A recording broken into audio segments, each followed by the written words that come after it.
नमस्कार दोस्तों, मैं आप सभी का सृष्टि नर्सिंग एकेडमी की ऑनलाइन क्लासेज में स्वागत करता हूं।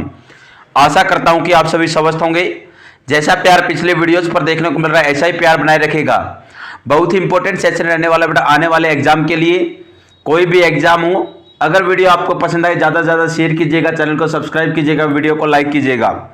आज की क्लास की शुरुआत कर लेते एक मोटिवेशनल थॉट के साथ। सपने और लक्ष्य में एक ही अंतर है। सपने के लिए बिना मेहनत की नींद चाहिए और लक्ष्य के लिए बिना नींद की मेहनत। कितनी अच्छी बात बोली है बेटा। सपने और लक्ष्य में एक ही अंतर है। सपने के लिए बिना मेहनत की नींद चाहिए और लक्ष्य के लिए बिना नींद की मेहनत है। अगर आप लोगों ने बेटा सपना देखा है, सपना देखा तो मेहनत है कि नींद नहीं चाहिए। अपने को बिना मेहनत के भी नींद आ जाएगी, आराम से आ जाएगी सपने के लिए, लेकिन लक्ष्य के लिए बेटा नींद की मेहनत की जरूरत है। बिना नींद की मेहनत है, नींद नहीं आनी चाहिए। लक्ष्य सोचा है तो बेटा नींद में भी उठा दे, आपको ऐसा परेशान करे वो बात और लक्ष्य, वही असली लक्ष्य होता है। और वो आप सभी ने देख रखा है, आप सभी ने मन में ठान रखा है। हमने तो एक ही काम करना है, जीवन के अंदर नर्सिंग ऑफिसर बनना ही बनना है। चाहे परले आ जाए, लेकिन हम नर्सिंग ऑफिसर बन के ही रहेंगे। और यही हौसला, यही जुनून आपको एक दिन आपकी मंजिल तक जरूर पहुंचाएगा। आज की क्वेश्चन सेशन की शुरुआत करते हैं बेटा। Hot test is use to detect which of the following in urine. Hot test बेटा किस चीज को डिटेक्ट करने के लिए परफॉर्म किया जाता है यूरिन के अंदर? ऑप्शन फर्स्ट है bile, option second albumin, option 3 है शुगर, ऑप्शन 4 एसीटोन। तो राइट आंसर दीजिए बेटा। किस चीज को डिटेक्ट करने के लिए, फाइंड आउट करने के लिए यूरिन के अंदर हॉट टेस्ट परफॉर्म किया जाता है? बाइल को, एल्बुमिन को, शुगर को या एसीटोन को? तो सर अपना राइट आंसर रहेगा, हमने बहुत बार पढ़ लिया है, hot and cold test. Urine के अंदर प्रोटीन को या एल्बुमिन को चेक करने के लिए परफॉर्म किया जाता है।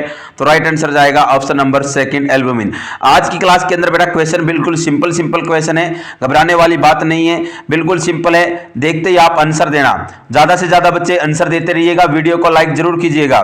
देखिएगा नेक्स्ट क्वेश्चन की बात करता हूं बेटा। नेक्स्ट क्वेश्चन है which intervention is an example of primary prevention. सभी के सभी जितने भी क्वेश्चन आज की क्लास में होंगे, सभी के सभी क्वेश्चन पिछली बार जो अपना आरएमएल का जो लखनऊ वाला एग्जाम हुआ है उसके अंदर आए हुए क्वेश्चन है। Which intervention is an example of primary prevention. Primary prevention का इंटरवेंशन का एग्जाम्पल कौन सा बेस्ट रहेगा? Administer digoxin to a heart patient, administer करना है डाइजोक्सिन हार्ट पेशेंट को। Administer of MMR immunization, MMR का इम्यूनाइजेशन एडमिनिस्टर करना है। ऑब्टेनिंग ए स्पुटम कल्चर लेना है। Planning rehabilitation therapy for a patient, rehabilitation therapy को प्लान करना है कि पेशेंट के लिए। तो राइट आंसर दीजिए बेटा। 4 ऑप्शन है, 4 में से कौन सा एग्जाम्पल रहेगा प्राइमरी इंटरवेंशन का, प्राइमरी प्रिवेंशन का एग्जाम्पल रहेगा? देखिएगा टोटल अगर मैं बात सबसे पहले प्रीमोडियल लेवल ऑफ प्रिवेंशन के अंदर, प्रीमोडियल के अंदर बेटा अपने को किसी डिजीज कंडीशन के रिस्क फैक्टर को डेवलप होने से रोकना है और अपन इसको रोक सकते हैं हेल्थ एजुकेशन से। जैसे कि मोटा व्यक्ति है, मोटे व्यक्ति को बोल सकते हैं आगे जाकर मोटापा कार्डियोवैस्कुलर डिजीज कोज कर सकता है। नेक्स्ट वन बेटा स्मोकिंग कर रहा है कोई, स्मोकिंग वाले को बोल सकते हैं कि आगे जाकर आपको लंग्स कैंसर या ओरल कैंसर हो सकती है। अपन एक प्रकार से बोल सकते हैं प्रीमोडियल के अंदर हेल्थ एजुकेशन देंगे। नेक्स्ट वन बेटा प्राइमरी लेवल ऑफ प्रिवेंशन के अंदर सर हेल्थ एजुकेशन तो देनी ही देनी है, साथ में अपने को सेफ्टी प्रिकॉशंस भी यूज करके चलना है। जैसे कि सर अगर मैं बात चलूं बेटा, एक अपने को पता है कि इसका अंदर रिस्क फैक्टर है तो बेटा इसको डिजीज कंडीशन में कन्वर्ट होने से रोकना है। जैसे कि सर अपने को पता है कि कॉन्ट्रासेप्टिव मेथड का यूज करना चाहिए, अगर कॉन्ट्रासेप्टिव मेथड का यूज नहीं करेंगे तो बेटा कंसीव हो सकता है बेबी, फर्टिलाइजेशन हो सकता है। नेक्स्ट में बेटा हमेशा हेलमेट को वियर करना चाहिए। सर हमें पता है कि मोटर व्हीकल चलाएंगे तो एक्सीडेंट हो सकता है और एक्सीडेंट होगा तो इंजरी हो सकती है। नेक्स्ट में बेटा इम्यूनाइजेशन भी प्राइमरी लेवल ऑफ प्रिवेंशन के अंदर ही आता है। नेक्स्ट में आती है secondary level of prevention. Secondary level of prevention के अंदर बोला गया है, हमेशा याद रखिएगा जिंदगी के अंदर है, अब क्या हो जाए डिजीज कंडीशन हो जाए, डिजीज डेवलप हो गई है, एज सुन एज पॉसिबल अपने को डायग्नोसिस करना है और ट्रीटमेंट को स्टार्ट कर देना है। जैसे कि बेटा अपना मोन्टॉक्स टेस्ट पॉजिटिव आता है तो अपने को फटाफट किसको स्टार्ट कर देना है? एंटी ट्यूबरकुलर मेडिसिन को स्टार्ट कर देना है। नेक्स्ट वन बेटा थर्ड वन है बेटा टर्सरी लेवल ऑफ प्रिवेंशन, और टर्सरी लेवल ऑफ प्रिवेंशन के अंदर रिहेबिलिटेटिव केयर है। कौन सी केयर सर? रिहेबिलिटेटिव केयर है। इसके अंदर बेटा उसी कंडीशन के अंदर उस व्यक्ति को दोबारा से लेकर आने की कोशिश की जाती है जिस कंडीशन के अंदर वो बीमार होने से पहले था।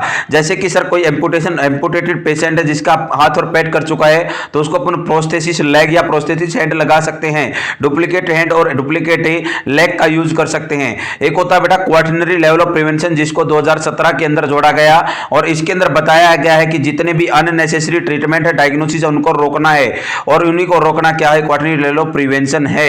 तो अपने 4 होते हैं, 5 होते हैं टोटल। और बेटा अपना प्राइमरी के अंदर कौन सा आएगा? Administration of MMRI immunisation.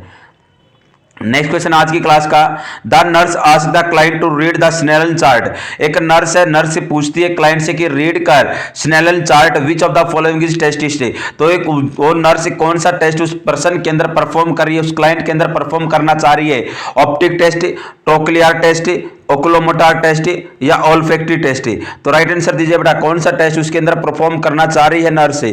ट्रोंकुलर test, ओक्लोमोटार test, olfactory या ऑप्टिक। तो हमेशा याद रखिएगा स्नेलन चार्ट किसके लिए होता है सर?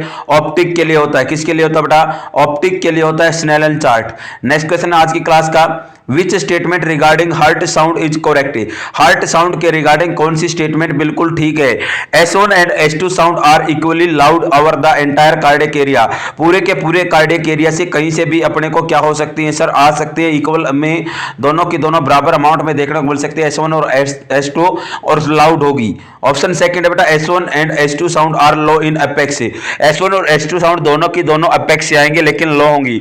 ऑप्शन 3 है S1 and S2 sound are low at base. S1 और S2 साउंड दोनों लो होंगी, बेस से ऊपर आएंगी। नेक्स्ट वन है ऑप्शन नंबर 4 है, S1 is loudest at apex and S2 is loudest at base. जो S1 होगी बेटा लाउड होगी अपेक्स से, और S2 होगी जो लाउड होगी बेस से। तो राइट आंसर दीजिएगा, S1 कहां से आती है, S2 कहां से आती है? सभी को पता होगा बेटा, फटाफट राइट आंसर दीजिएगा। बड़ा ही सिंपल क्वेश्चन सेशन चल रहा है आज का। तो देखिएगा बेटा, S1 साउंड हमेशा याद रखिएगा अपेक्स से आती है, और S2 साउंड बेटा कहां से आएगी? बेस से आके चलती है। तो अपन बोल सकते हैं S1 is loudest at apex and S2 is loudest at base. Option number 4 is the right answer. Next question करते हैं। नेक्स्ट क्वेश्चन रहने वाला है, if a patient ask the nurse her opinion about a particular physician.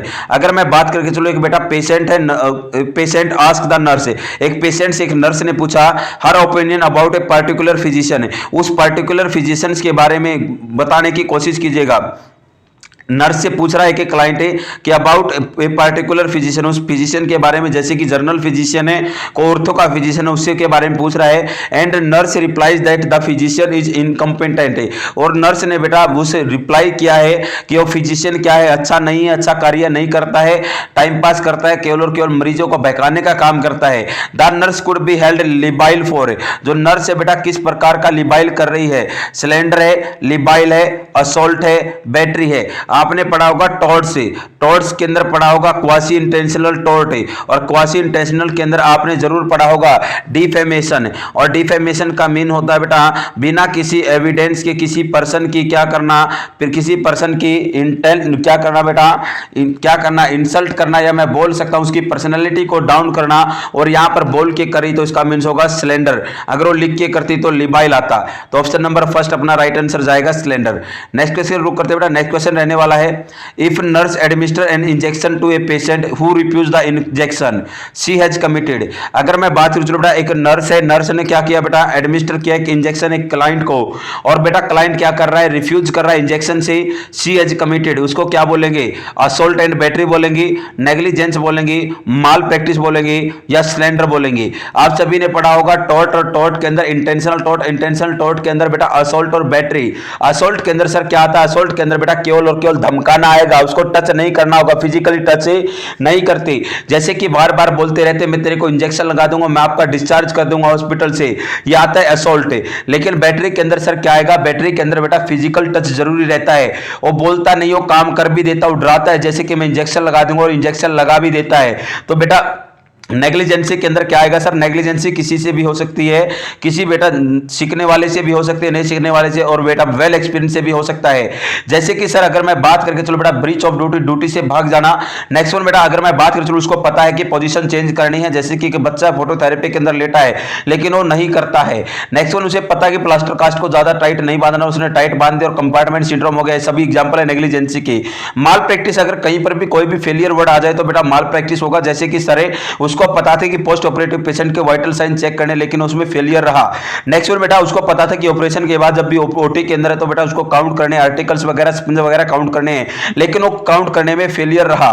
तो ये सभी failure word जहां भी आएगा माल प्रैक्टिस होगा। सिलेंडर का मींस क्या होगा बेटा, डिफेमेशन के अंदर आता है, किसी भी क्लाइंट के विदाउट एविडेंस पर्सनैलिटी को डाउन करना सिलेंडर होता है। और सिलेंडर का मींस होता है बोलकर होता है। और असोल्ट और बैटरी, अपना राइट आंसर क्या जाएगा बेटा, असोल्ट और बैटरी चला जाएगा। नेक्स्ट क्वेश्चन रुक करते बेटा, नेक्स्ट क्वेश्चन रहने वाला है, in Maslow hierarchy of physiological needs the human need of a greatest priority is. अगर मैं बात करूं बेटा मास्लो हियरार्की थ्योरी, और मास्लो हियरार्की थ्योरी के अंदर फिजियोलॉजिकल नीड्स आती हैं, बिल्कुल आती है, बिल्कुल लो में आती है लेकिन बहुत ही ज्यादा जरूरी होती है। Human need of greatest priority, सबसे ज्यादा ह्यूमन नीड्स के अंदर ग्रेटेस्ट प्रायोरिटी किसको दी जाएगी, लव को, प्यार को दी जाएगी, elimination stool urine pass out करने को दी जाएगी, न्यूट्रिशन खाने पीने को दी जाएगी, ऑक्सीजन को दी जाएगी। तो राइट आंसर देने की कोशिश करें बेटा, सभी बच्चे राइट आंसर दें, सभी बच्चे राइट आंसर दें। किसको दी जाएगी, लव को दी जाएगी, एलिमिनेशन को दी जाएगी, न्यूट्रिशन को दी जाएगी, ऑक्सीजन को दी जाएगी।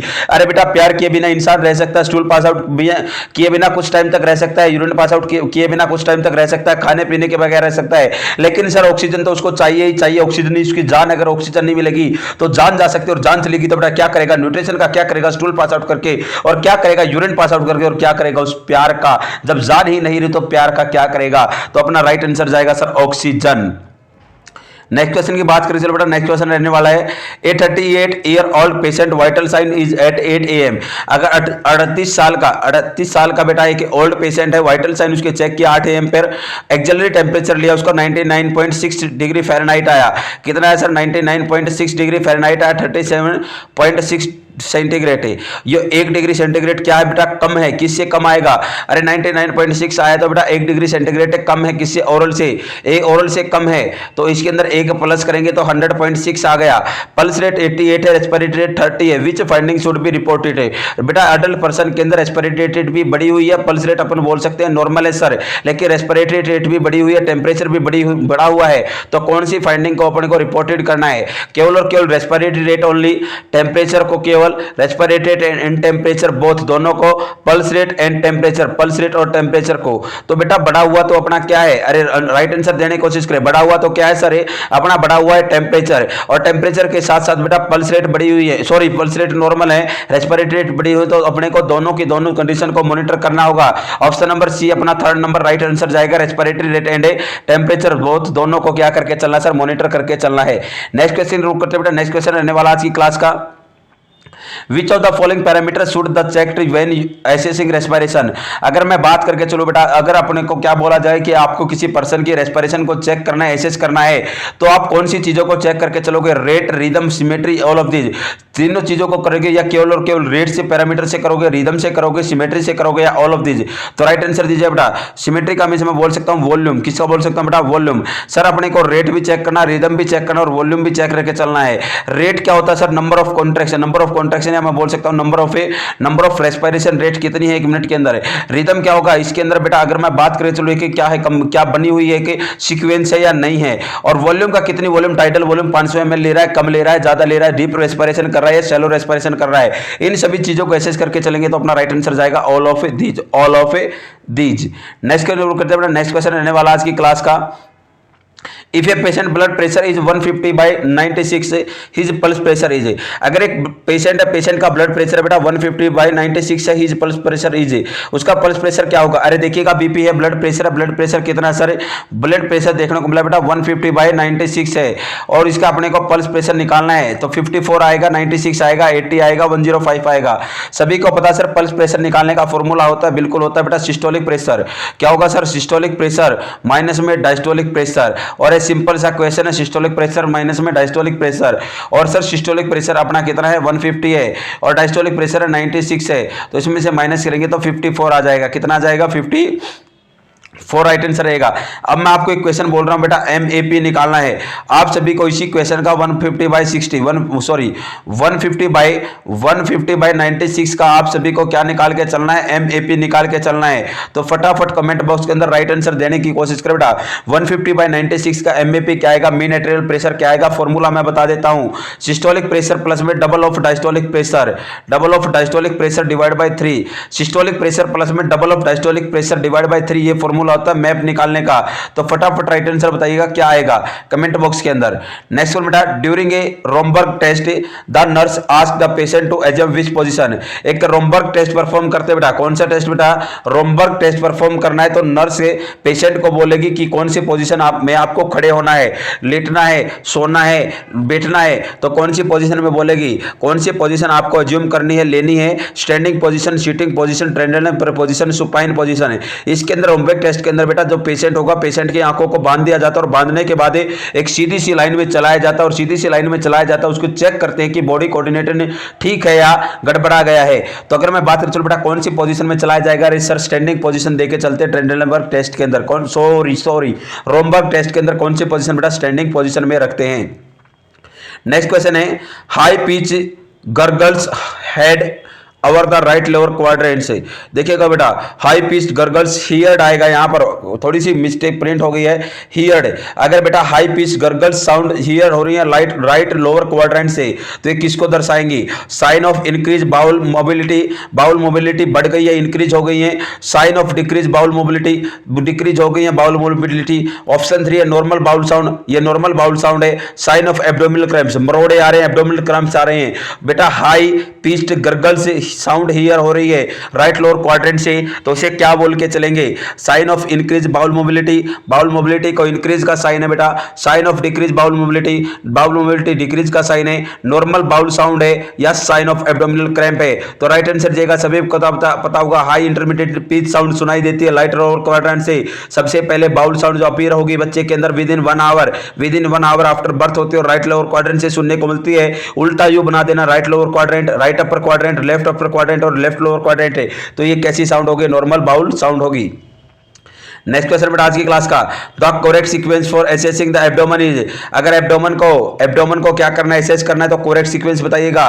टिम्पेनी, percussion, measurement of abdominal girth and inspection, assessment of distension, tenderness and discoloration around the umbilicus, percussion, palpitation, inspection, auscultation, percussion या पाल्पिटेशन। तो राइट आंसर दीजिएगा बेटा एब्डोमेन को एसेस करना, तो करेक्ट सीक्वेंस क्या रहेगी। सभी बच्चे बेटा वीडियो को लाइक करते रहिएगा, चैनल को सब्सक्राइब करते रहिएगा, वीडियो को ज्यादा से ज्यादा शेयर करते रहिएगा। तो राइट आंसर देने की कोशिश करें बेटा। आज की क्लास में मेरे को नहीं लग रहा कि किसी बच्चे का कोई भी क्वेश्चन गलत होने वाला है, लेकिन बेटा ये क्वेश्चन सभी के सभी अपना SGPGI में बोल सकता हूँ, RML में बोल सकता हूँ। लखनऊ का जो एग्जाम हुआ था उसके अंदर ये क्वेश्चन सारे के सारे पूछे गए थे बेटा, वहीं से क्वेश्चन आज की क्वेश्चन का सेशन रहने वाला है। तो बेटा कौन सा रहेगा, सीक्वेंस कौन सा रहता है, सर हमने बहुत बार पढ़ लिया है। इंस्पेक्शन रहेगा, इंस्पेक्शन के बाद सर ऑस्कल्टेशन आएगा, परक्यूशन आएगा और लास्ट वन अपने पढ़ के चलते हैं sir palpitation. Option number 4 is the right answer. Next one question की तरफ करते बेटा। नेक्स्ट क्वेश्चन रहने वाला है, to assess the kidney function of a patient with an indwelling urinary catheter, the nurse measure his hourly urine output है।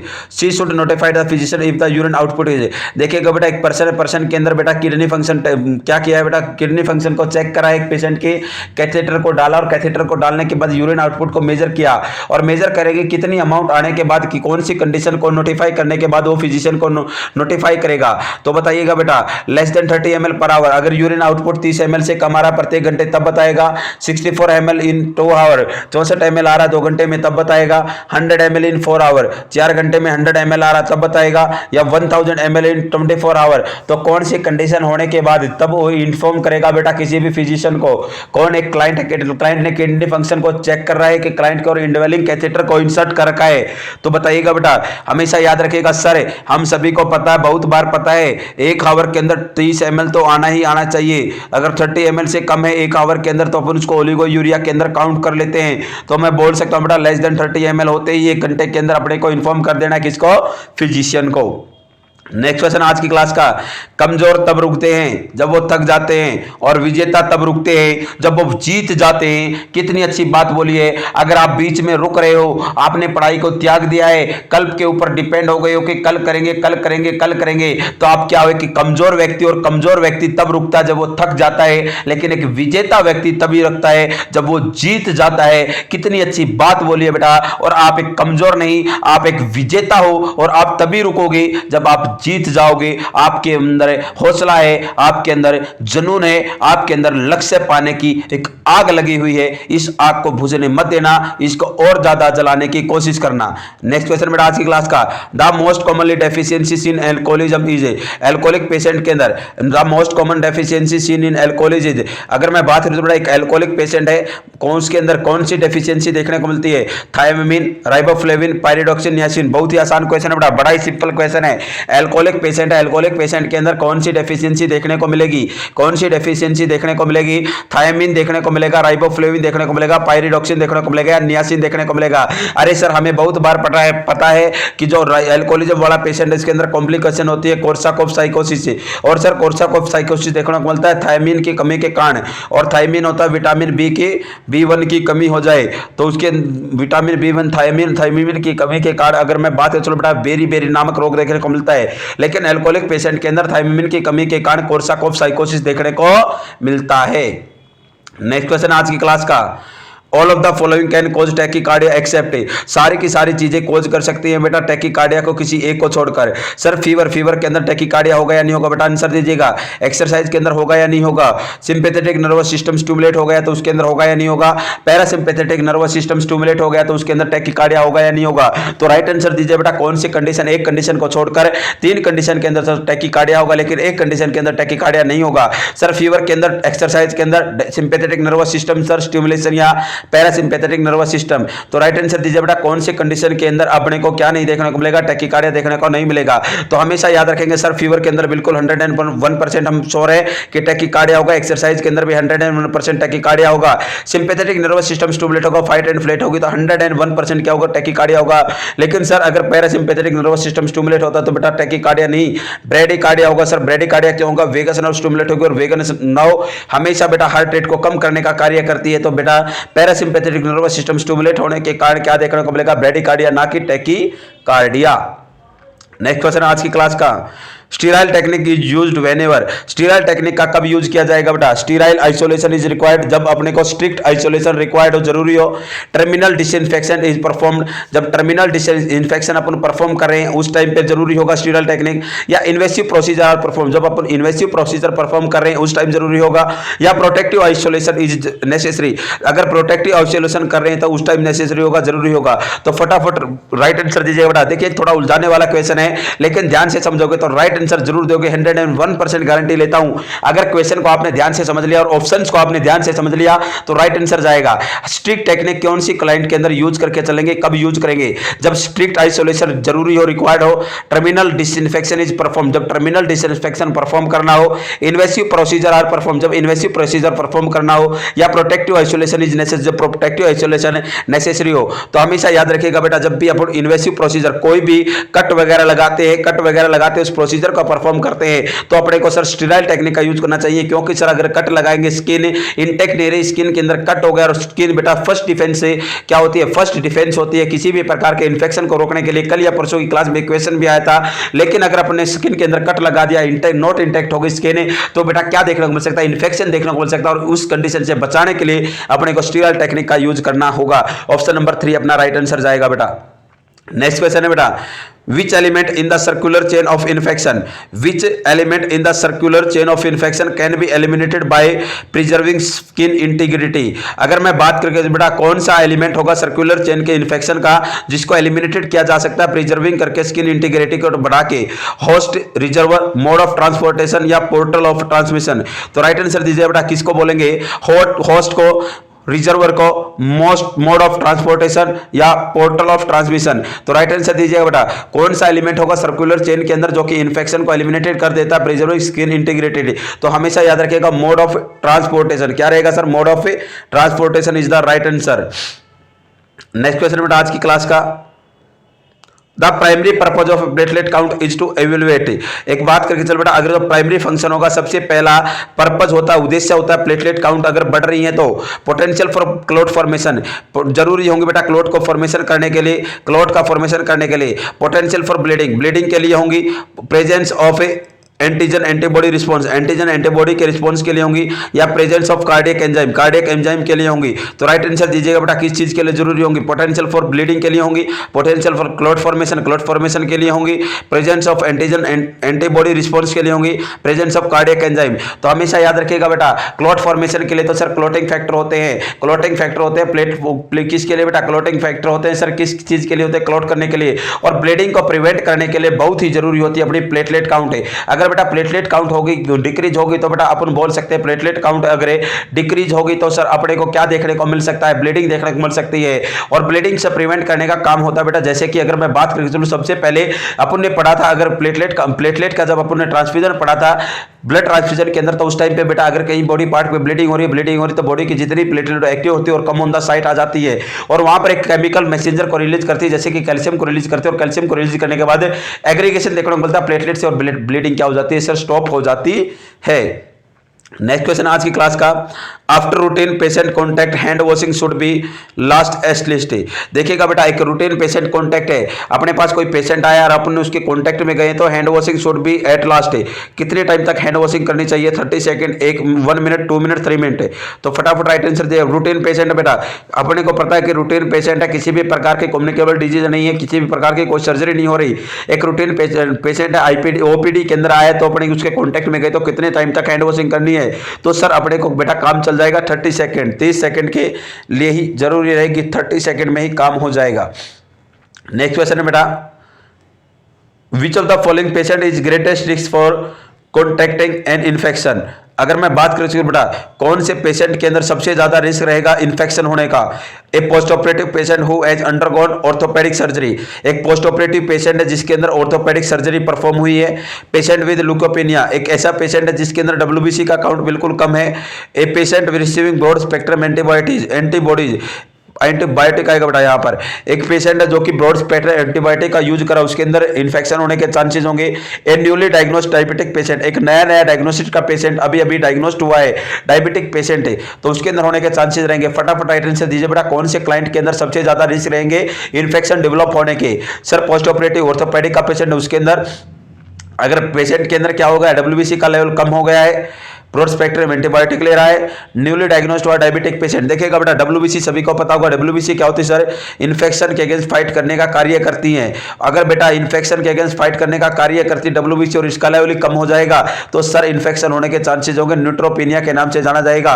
और neutrophils बेटा सबसे पहले अपने क्या करती है, फाइट करती है किसी भी प्रकार के एंटीजन से, इन्फेक्शन से। तो राइट आंसर जाएगा patient with leukopenia.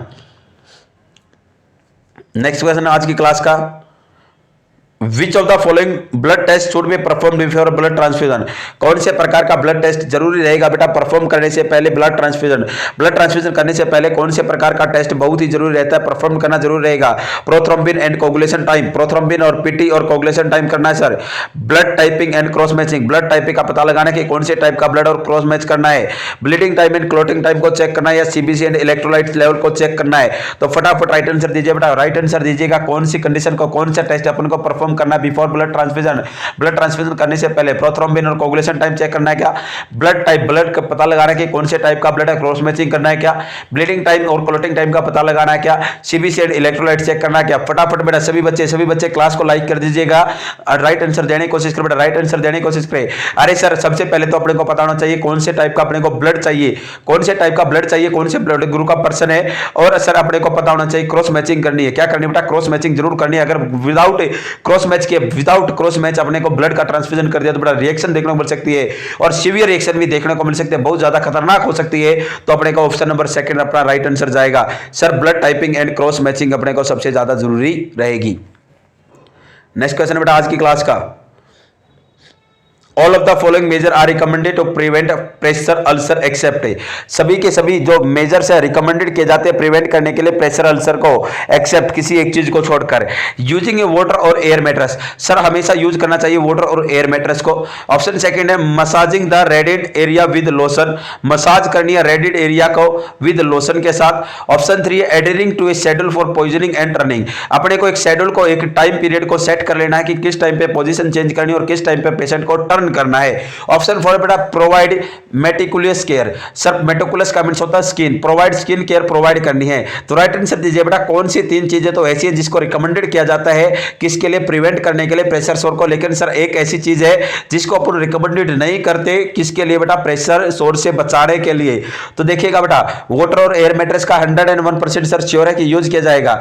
Next one बेटा एक टाइम शेड्यूल फिक्स करते हैं कि 2 घंटे के बाद अपने को पोजीशन को चेंज करना है, पेशेंट को टर्न करना है।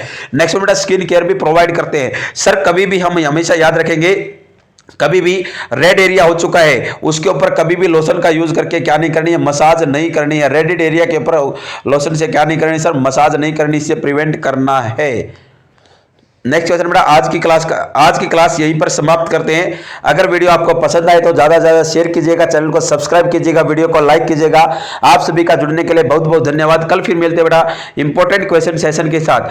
आज बेटा आज आपके लिए बहुत ही आसान रहा होगा ये क्वेश्चन, मैंने बिल्कुल वीडियो के स्टार्टिंग में ही बोल दिया था कि आज का जो क्वेश्चन सेशन है बहुत ही आसान रहने वाला आप लोगों के लिए। लेकिन क्वेश्चन वो पूछे गए बेटा जो कि सारे के सारे पिछली बार SGPGI RML के अंदर क्वेश्चन पूछे गए वो क्वेश्चन थे। आपका मनोबल कुछ बढ़ेगा इन क्वेश्चन से। तो आप सभी का बहुत बहुत धन्यवाद। वीडियो को लाइक जरूर कीजिएगा।